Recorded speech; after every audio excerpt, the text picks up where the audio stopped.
I know it's been a while and we haven't been to libraries, but we got this book for Christmas. Beardream by Will Hobbs, illustrated by Kastner. And I've been waiting to read it to y'all here on YouTube's. I hope this is going to be a good way of, mending some gaps here, huh? Because, yes, Tree is listening too. Yeah, I've got the dogs listening and Galaxy outside. Bear Dreams by Will Hobbs. To the Ute children of today and tomorrow, to Rhoda and Renwick. It was springtime in the mountains, but the great bear was still sleeping. Long after all the other bears had left their dens, he was still dreaming. In the bear's dream, it was springtime, and he was fishing in a stream that flowed out of crystal blue lake. He was catching the trout with his quick paws.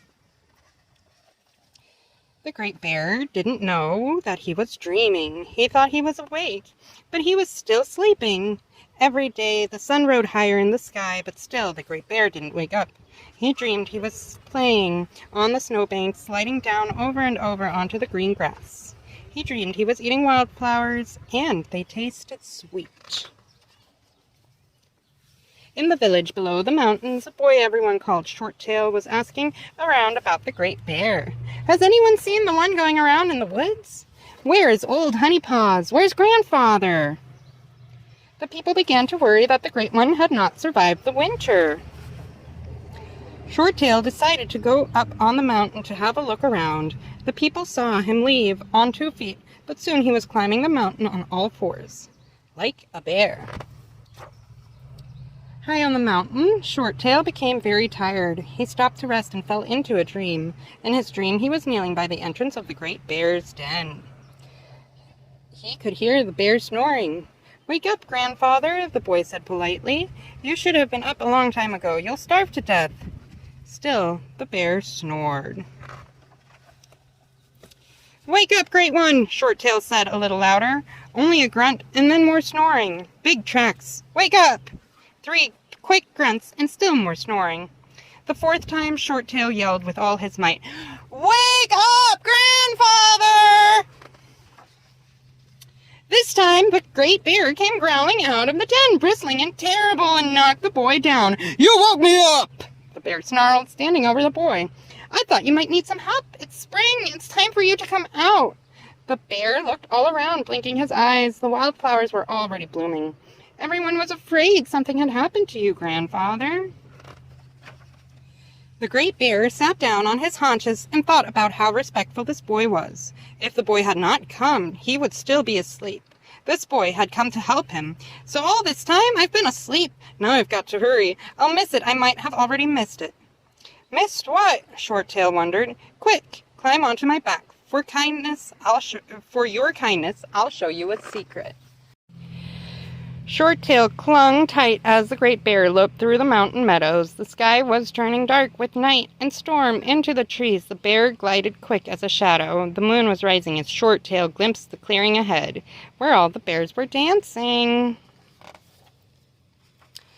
The bears were dancing in 2 lines that faced each other, dancing forward and back, as thunder rolled and rumbled through the mountains.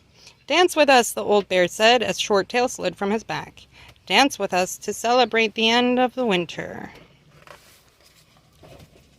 Along with the bears, to the rhythm of thunder, Shorttail danced forward and back, forward and back. The bears and the boy danced until the storm passed, and the thunder ceased. Then the bears got down on 4 legs and went their separate ways into the woods.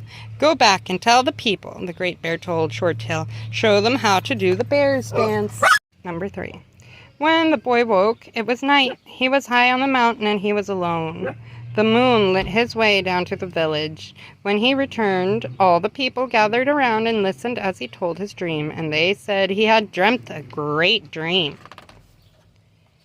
Then the people began the first bear dance as the bear had taught them through the dream. 6 men sat around a big drum making the thunder as the lines of dancers, the men and women, faced each other and danced forward and back, celebrating the end of winter and the awakening of the bears. Shorttail was pleased to see all the people dancing. Someone else was pleased too. Standing on two legs just back in the trees was the great bear of his dream, watching. It was only for a moment that Shorttail saw him. As his eyes met the eyes of the bear, the great one seemed to nod his head, and then returned to all fours and disappeared into the woods. Author's note. Stories that speak of connections between people and bears have long been a part of the traditions of native peoples.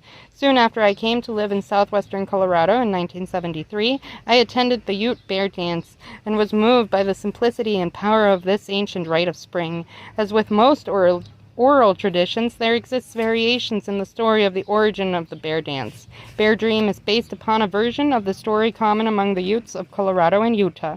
I offer Beardream as a tribute to the living tradition of the bear dance, in hopes it will never die.